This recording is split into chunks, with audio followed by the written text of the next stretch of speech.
Hoje com o pastor Joseph Prince. Você já, uma vez ou outra, desejou viver na casa dos seus sonhos? Naquele lugar que você quer, bem na praia? Ou em algum outro lugar? Dirigir aquele carro? Casar com a pessoa que você escolhe? Qualquer um na rua? Ou na revista? Se fosse possível. Você já teve a fantasia de ter tudo o que você deseja? Certo? Ok, os homens estão olhando para frente porque a esposa está do lado. Eu entendo, você não precisa falar, mas eu só estou dizendo, você já teve essa fantasia? Já teve? Esqueça um pouco se é certo ou errado, só pense um pouco nessas fantasias. Por que você tem esses tipos de fantasias? Por quê? Porque você crê que a sua vida não está muito feliz, ou então você está frustrado porque você não casou com aquela pessoa do sonho, você não tem a casa que você sempre sonhou, você não dirige aquele carro que você quis ter, seja o que for, uma promoção, seja o que for, você acha que tendo a realização desses desejos, você vai ser feliz. Deus nos ama tanto, não quer que passemos por todo esse processo, envelhecermos e encontrarmos a verdade no final. Tarde demais. Antes tarde do que nunca, mas Deus quer que você receba a vida abundante agora. E Deus colocou na Bíblia, nas Sagradas Escrituras, a história de um homem que tinha tudo e toda mulher que queria. Este homem foi Salomão. Salomão, na idade de 20 anos, o filho de Davi, teve um certo sonho com 20 anos de idade. Deus apareceu para ele num sonho e disse: peça o que quiseres. Ele pediu sabedoria e Deus se agradou tanto disso, porque ele pediu sabedoria para entrar e para sair, e para liderar o grande povo de Israel. Ele disse que era uma criança, apesar de ter 20 anos. Ele foi humilde, pediu sabedoria e Deus disse: sabedoria eu te dou. E também riquezas e honra, como nenhum rei antes de você. Uau! Ele se tornou tão rico e com sabedoria. E Deus o abençoou, não foi o diabo, é muito claro, a Bíblia diz: Deus o abençoou. Amém? Ele tinha tanta sabedoria, riquezas e honra, que no começo do século XX, um grupo de arquitetos se reuniu, a Sociedade de Arquitetos de Illinois, para estudar a riqueza de Salomão. Certo? Baseado nos dias de hoje. Foi no começo do século XX quando estudaram isso. E descobriram naquela época que a sua riqueza era num total de 87 bilhões de dólares. Olha, esses valores, hoje, com os cálculos baseados no fator econômico de hoje, é mais do que 200 bilhões de dólares. Quer dizer o quê?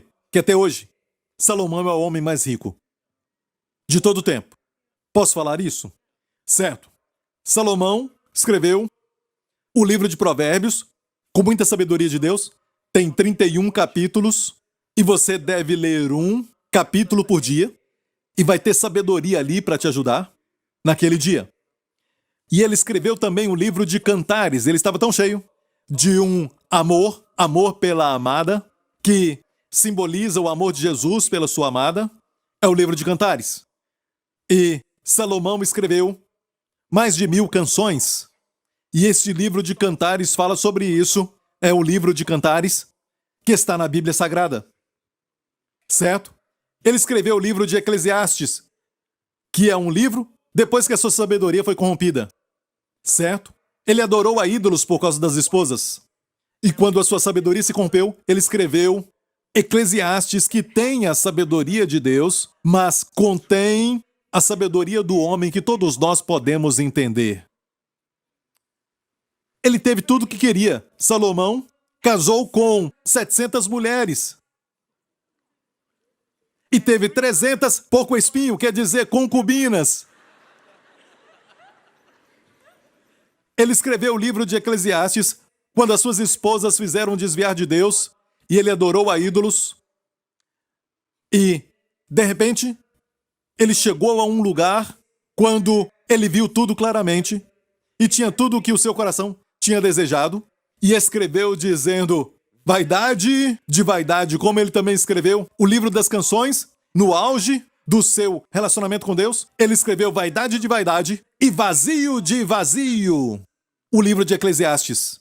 O livro de Eclesiastes é muito interessante, mas quando alguns leem, ficam deprimidos.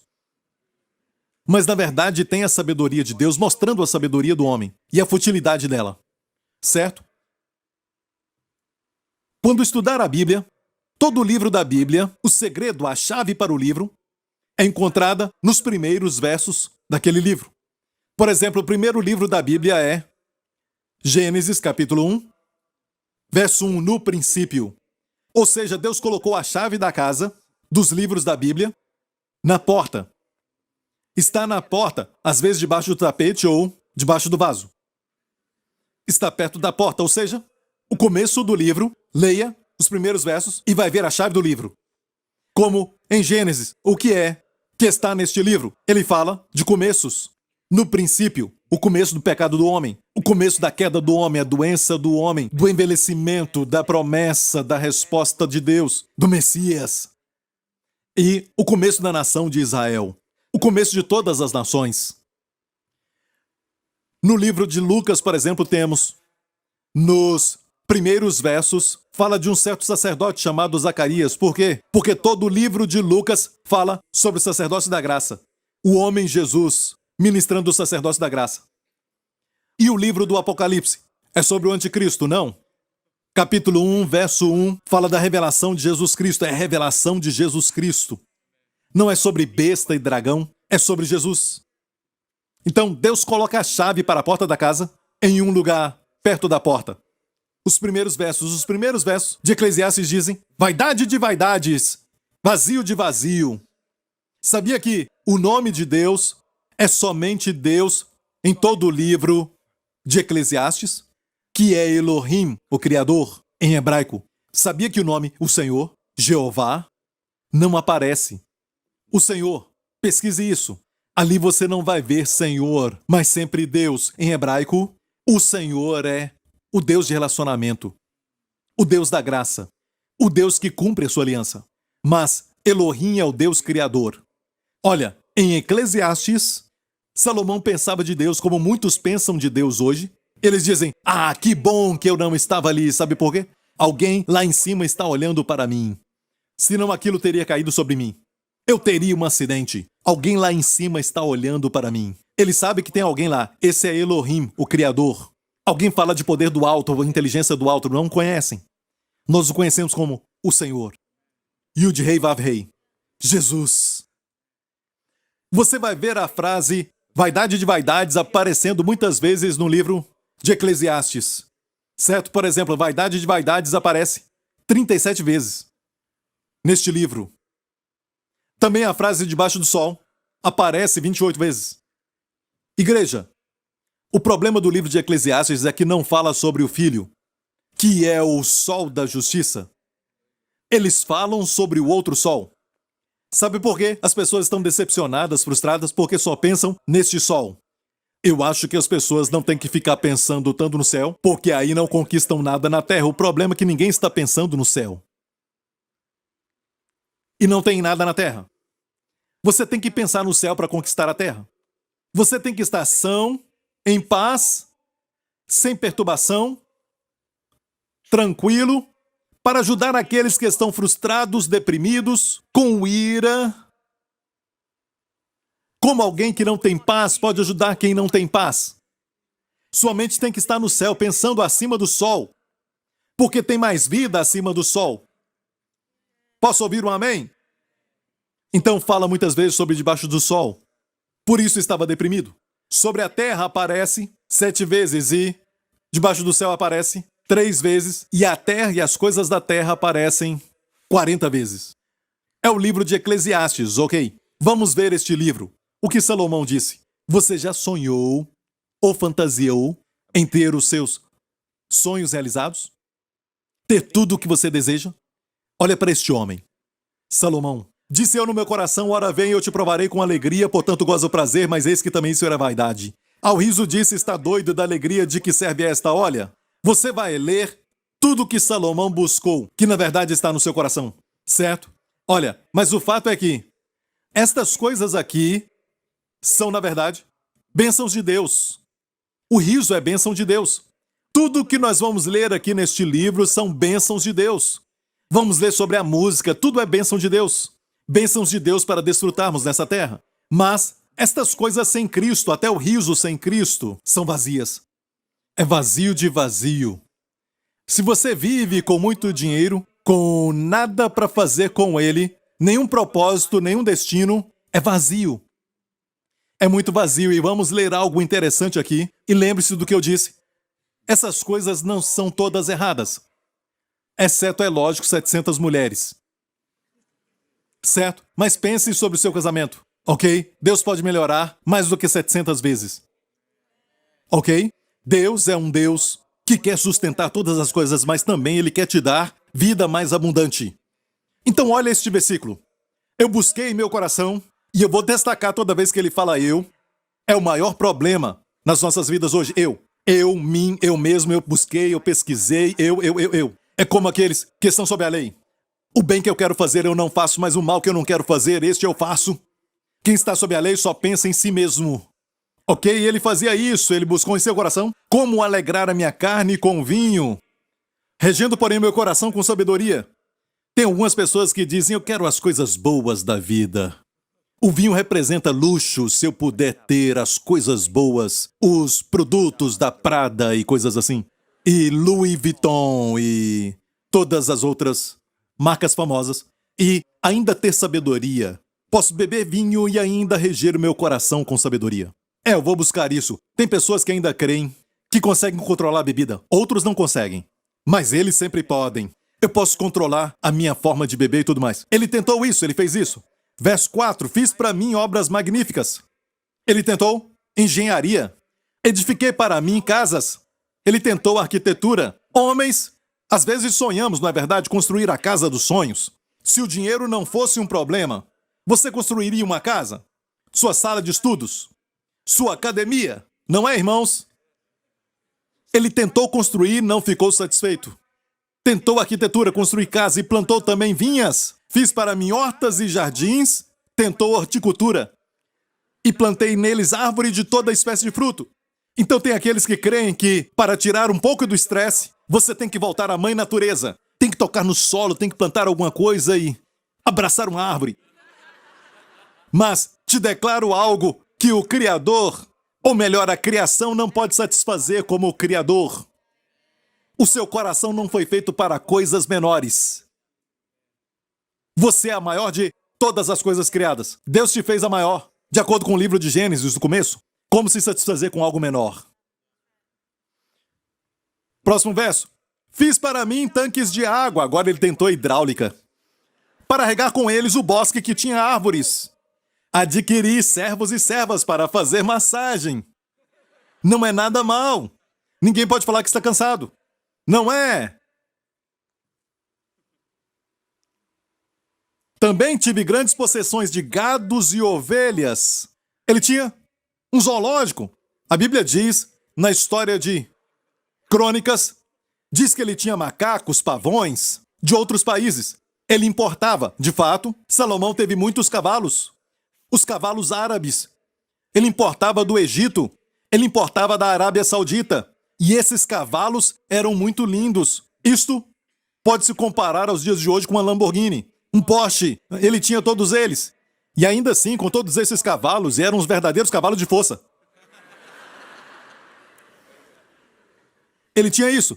Agora imaginem folheando uma revista de carros e você vê aquele carro.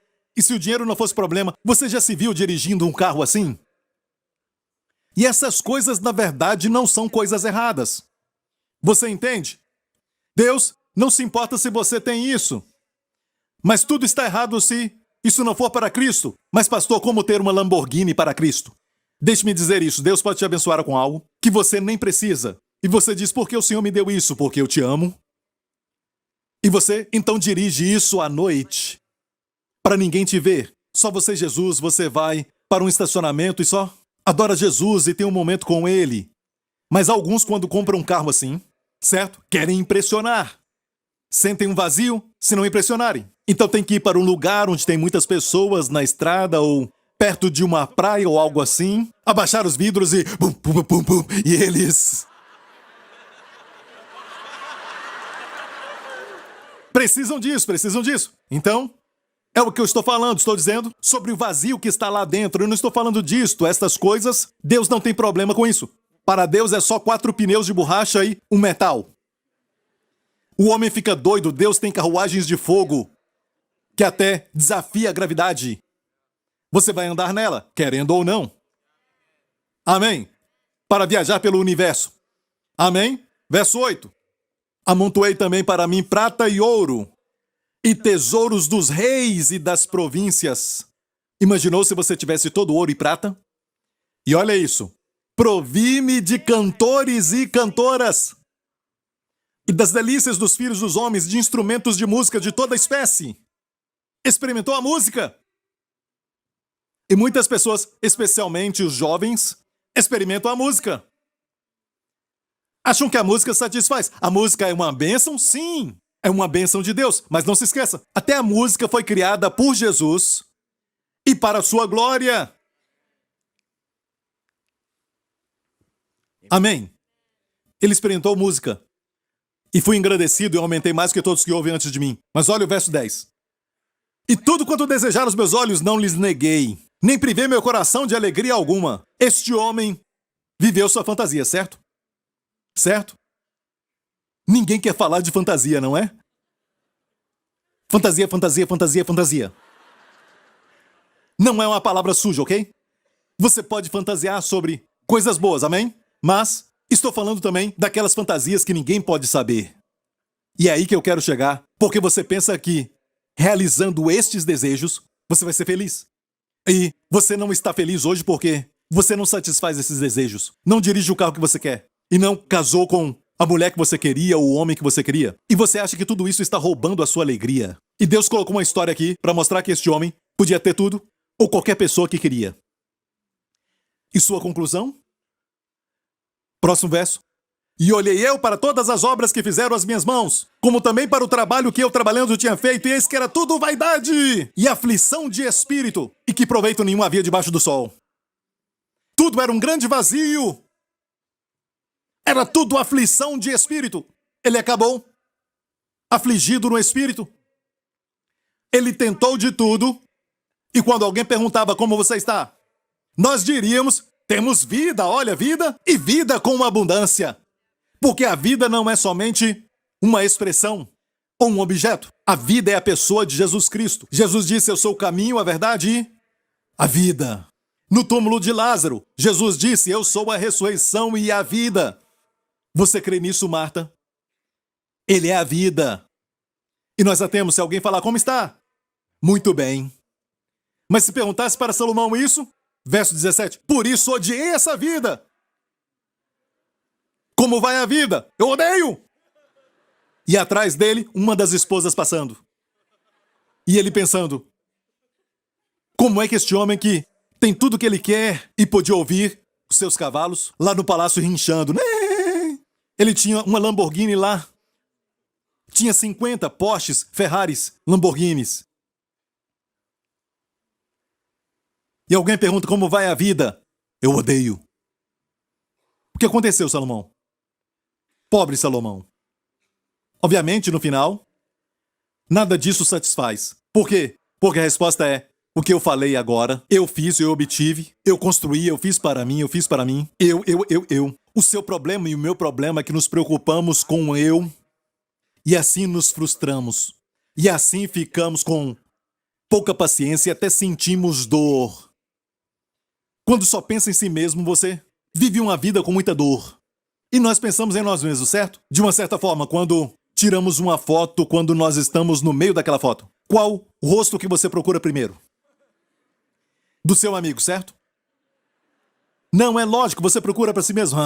E todo mundo fala, essa foto não está muito bacana. Você diz, está bacana. Tudo depende de como você apareceu. Todo mundo fala do jeito que eles apareceram e às vezes brinca até com a esposa porque ela quer reproduzir algumas fotos, mas você não quer aquela foto, você quer essa foto e ela então diz não, porque ela não saiu bem. Mas você saiu. Isso gera até uma briga, certo? E pensamos em nós mesmos e não tem nada errado quando é foto. Nada errado com isso.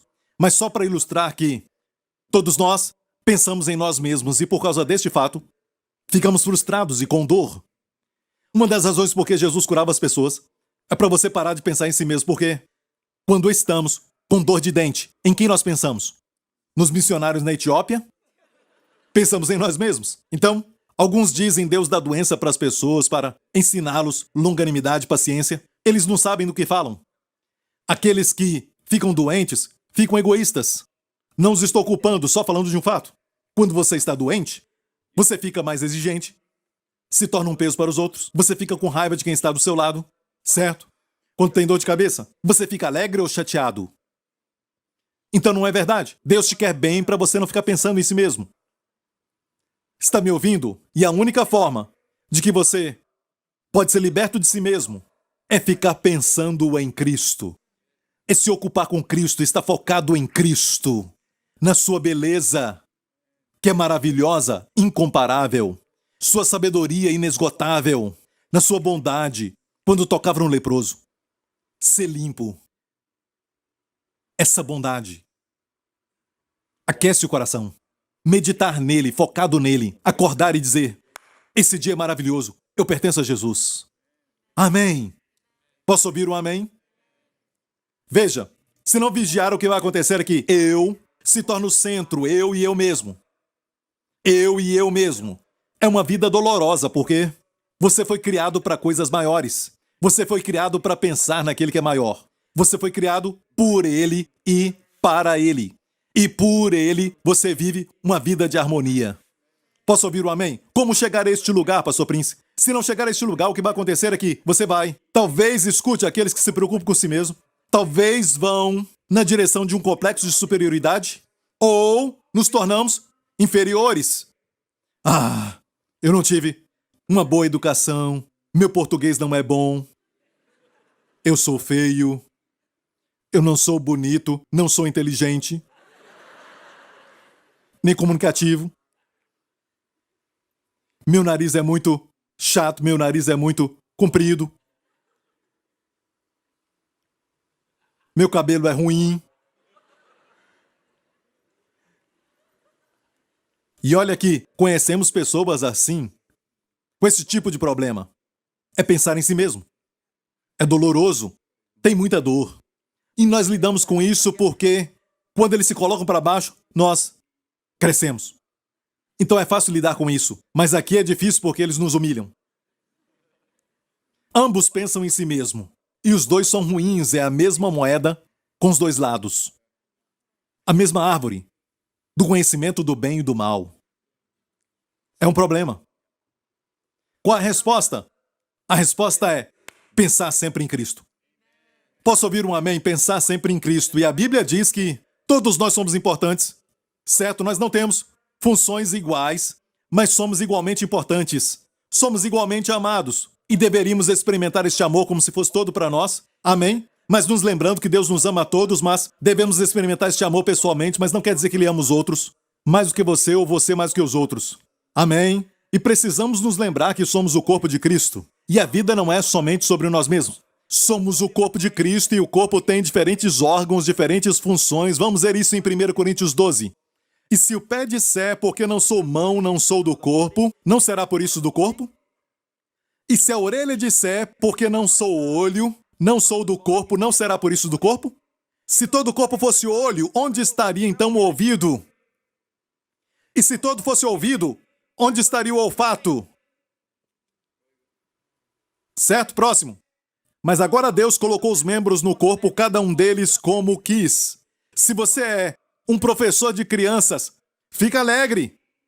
Se você arruma, ninguém arruma as cadeiras aqui. Se você lava os banheiros aqui e está fazendo para Jesus, se alegre. Amém, traz satisfação. Aleluia.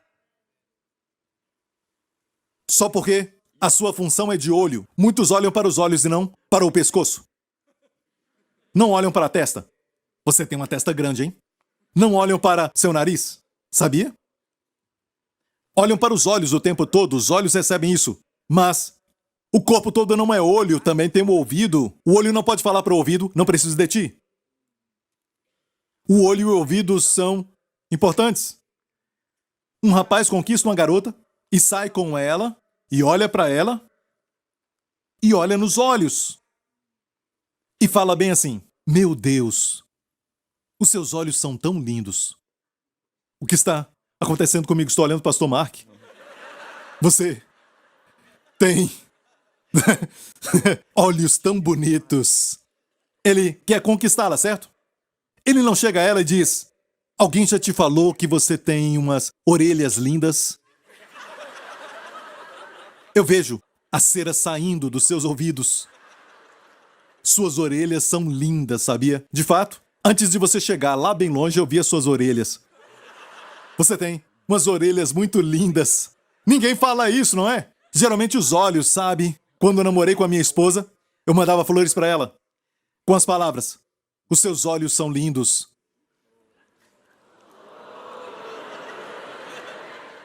Funcionou, hein? Ela não resistiu. Eu nunca disse: essas orelhas me atraíram, certo? Mas eu digo isso: sem suas orelhas, certo? Teríamos problemas, não seríamos felizes. Porque você diria: olha, você tem lindos olhos. Hã? Eu disse: seus olhos são lindos. O quê? Sabe? Não ia funcionar. Não ia funcionar. Os ouvidos são importantes. Posso ouvir um amém? Todos nós temos funções diferentes, mas somos todos importantes.